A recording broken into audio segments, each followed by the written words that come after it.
जो प्रोफेसर अरोड़ा ने कहा है वो बहुत ही एनकरेजिंग उन्होंने तरीके से आपको समझाया है सभी एस्पिरेंट्स को। डेफिनेटली दिल्ली यूनिवर्सिटी बहुत कवेटेड यूनिवर्सिटी है और एक अपने कंट्री के हार्ट में एक उपलब्ध सुविधा है।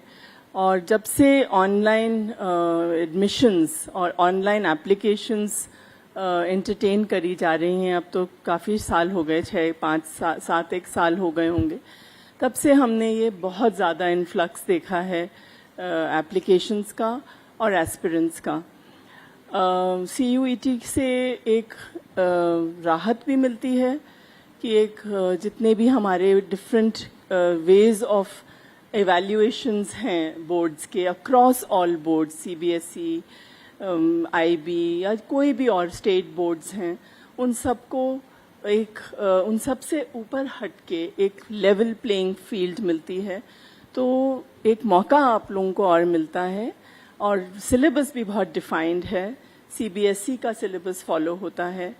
तो अगर आप अपनी पढ़ाई में थोड़े रेगुलर रहे हैं और NCERT की बुक्स को अच्छी तरह से पैशनेटली पढ़ रहे हैं और जो बॉक्सेस और दोज हाईलाइट पॉइंट्स हैं उनको भी अच्छी तरह से देख रहे हैं, तो अच्छे स्कोर करने के पूरे चांसेस हैं। और जैसे कि स्कूल ऑफ ओपन लर्निंग के बारे में बताया गया है, उसके साथ जो पहले ड्रॉबैक्स माने जाते थे, कुछ प्रेजुडिसेस थे पुराने टाइम के कि ये तो कॉरेस्पॉन्डेंस से पढ़ रहा है या पढ़ रही है, वो सारे जो भी सो कॉल्ड स्टिग्मा थे वो सब रिमूव हो चुके हैं। We are aware of examples जिसके 100% स्कोर है, उसने शिफ्ट किया है SOL में, बिकॉज वो साथ के साथ कुछ और भी करना चाहता है स्टूडेंट। तो सक्सेस स्टोरीज ऑफ SOL बहुत सारी भी हैं और बहुत एक अच्छा आज के टाइम का एक ऑल्टरनेटिव है। ऐसे देखा जाए तो एक NC वेब भी है, non collegiate women education board, जिसमें भी एक वो वुमेन स्टूडेंट्स के लिए एक बहुत इनकरेजिंग ऑल्टरनेटिव है। तो आपको घबराना नहीं है, बस अपनी पढ़ाई पर ध्यान देना है और लक्ष्य आपका उत्तीर्ण होना है। फल की आपको चिंता नहीं करनी है, फल आपको अच्छा ही मिलना चाहिए। कर्मण्येवाधिकारस्ते मा फलेषु कदाचन। लेकिन मैम फल के लिए तो बच्चे आए हैं यहाँ पर, तो सिमरत मैम। आई थिंक दोनों मैडम और सर ने सही बात कही है। इसमें सिर्फ मैं रीइंफोर्स करना चाहती हूँ कि इंडियन इकोनॉमी में, and because I am an economist, most of the things and times demand will be much more than the supply.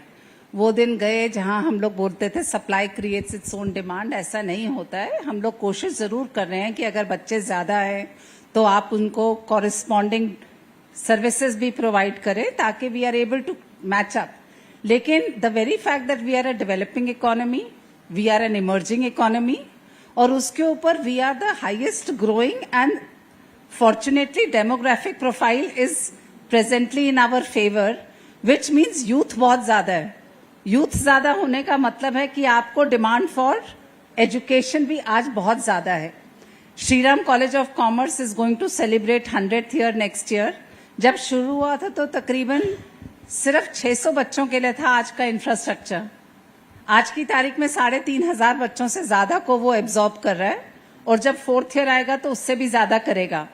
तो लिमिटेड इंफ्रास्ट्रक्चर होते हुए भी we are expanding our seat size कि हम लोग अकोमोडेट कर सके, लेकिन उसके बावजूद भी it is not possible. And this is from the primary. आप स्कूल्स में भी एडमिशन लेते हैं, आपको पता चलता है 3 साल का पेरेंट भी कह रहा होता है कि स्कूल मेरे बच्चे को एडमिशन मिलेगी कि नहीं मिलेगी। वही चीज आपकी 12वीं में आ जाती है कि कॉलेज में एडमिशन मिलेगी नहीं मिलेगी। जनरली ये देखा जाता है कि एडमिशन सबको मिल जाती है, बट अपने मतलब के कॉलेज की नहीं मिलती, अपने मतलब की स्कूल की नहीं मिलती है। और वो स्वाभाविक है क्योंकि आपका इतना ज्यादा डिमांड और सप्लाई में गैप है कि हम उतने सीट्स नहीं दे पा रहे हैं। बट एक चीज और भी कहना चाहूंगी जो बहुत सही सबने कहा कि you have to explore the alternate options. Regular teaching नहीं है तो आप स्कूल ऑफ ओपन लर्निंग या NC वेब में जाइए और साथ ही साथ मैं ये भी कहूंगी कि कई बार जरूरी नहीं होता कि आपको एक ग्रेजुएशन की डिग्री मिल गई है तो एम्प्लॉयबिलिटी ऑटोमेटिकली आएगी या एंटरप्रेन्योरशिप अपने आप आएगा, क्योंकि आप ये पढ़ाई इसलिए करते हैं कि आप अपनी एक लाइफ और लाइवलीहुड बना सके। तो यदि आपको एडमिशन नहीं मिलती है तो आपने उस समय का टाइम वेस्ट नहीं करना है और अपने आप को स्किल सेट्स के ऊपर आगे लेकर के आना है। जैसे आज की तारीख में हमें पता है इंडस्ट्री 4 है, तो क्या आपको Python, R, big data analytics, internet of things, robotics, इन सब के बारे में जानकारी है या नहीं है? नहीं है तो ऐसे बहुत से डिप्लोमा कोर्सेज हैं, सर्टिफिकेट प्रोग्राम्स हैं जो आपको उस समय तक कर लेने चाहिए जब तक आप एक फॉर्मल एजुकेशन सिस्टम में एब्जॉर्ब नहीं होते और कंप्लीट नहीं कर पाते हो। तो मैंने यही है, don't necessarily aspire for only formal source of education. There are several good opportunities through informal measures also in case आपको अपने मतलब की जॉब, आपके मतलब की एडमिशन नहीं मिलती।